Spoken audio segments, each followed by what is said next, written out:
definitions, first we have the affordable, which is residential unit rented, a residential unit intended for use as a rented residential premise shall be considered an affordable residential unit if it meets the following criteria.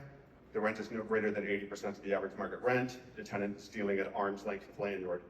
Previous definitions included no greater than 30% of household income or 80% of average market rent, whichever is lower. It wasn't a you get to pick which one you want, it was you use the lower of the two. If someone's income was high enough that 80% of market was the lower amount they would be paying, that's what affordable was. You don't get to pick one, choose one or the other. You need both, and it's lesser than. That's in the official plan. That is what we should be using. The removal of taxed income is affordable out of reach for many individuals and families. Market fluctuation and inflation is not representative of the income or needs of the populace. After that, we have residential unit ownership. A residential unit not intended for use as a rented residential premise shall be an affordable residential unit if it meets the following criteria. The price of a residential unit is no greater than 80% of the average purchase price. The residential unit is sold to a person who is dealing at arm's length with the seller. How is the average purchase price defined? How is market defined? For example, using the market rent from CMHC is much lower than reality due to the average rent through CMHC, including rentals which have been occupied and rent controlled for decades. Looking at the market through this context would be substantially lower than what someone looking for a space to rent in the available market could potentially find. In other words, if you're looking at a home that's going to meet affordable targets, and the average home in the region is selling for $500,000, and the average home is a 3-bedroom, how are you relating that to a 1-bedroom? Is that 1-bedroom going to be 80% of what a 1-bedroom home sells for, right? And then I also want to find a definition of what at arm's length means.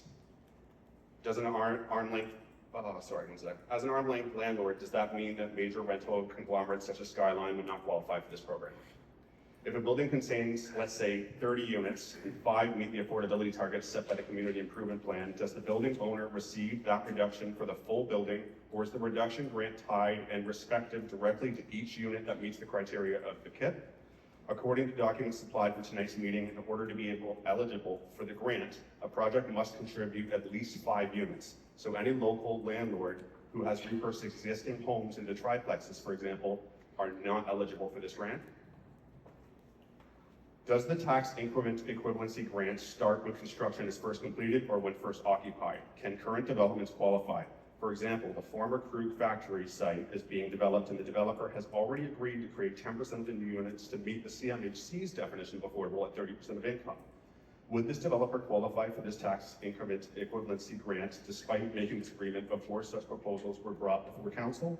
The grants are said to actually be 15 years, with the first 5 years being 100% of the municipal portion of the tax increment will be provided to the property owners. It is very important to know this requires units to be occupied for this grant. I will note that 100% for 5 years that is put forth in this plan is for new units that meet the sustainability definitions from the city. So that would be sustainable buildings, if you read down to the end of the document. Could, for the sake of argument, a developer build a new apartment complex, designate a certain number of units to be affordable, but leave those units vacant while collecting the grant until such time as the grant is reduced or used in its entirety, then rented at or above market? Do they need to be occupied?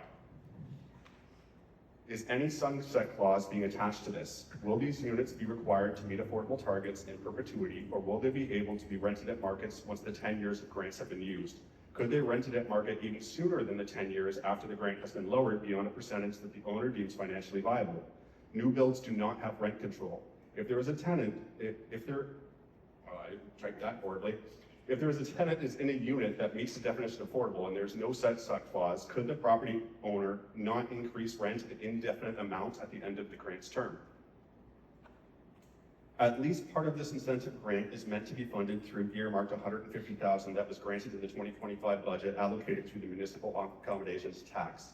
It is my understanding that there is meant to be an ad hoc committee that will specifically look and advise council on how to use the MAT tax in the future.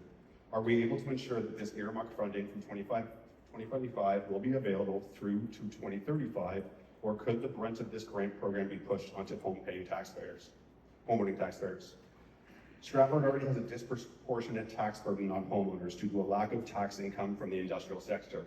if the taxpayers are expected to offset the cost of income properties for multi-billion-dollar rental conglomerates who have been a cause and benefactor to the housing affordability crisis, can we be assured that it won't be an even ever-increasing rate as the other sources of funding are removed or depleted? If we're paying for it, can we at least get actually affordable units and guarantees of affordability beyond the 10-year program? Residential units for ownership. Should a residential unit be sold and meet the affordable criteria of 80% of market, who receives the grant? If the grant is timed over a decade, do the original developers and sellers of the home receive the grant equivalent to the tax levy in increments described in the TIG? At that point, are we just paying the difference between market and the sale price of the home to the seller? Who will make up the CIP committee? What powers will they be granted? And who will they be responsible for answering to? Under the criteria that was written at the bottom of the documents, I believe that assuming we are giving grants per unit and not per property, and payment would reflect the number of affordable units, that the number of units required per project to be qualified be lowered from 5 to 1.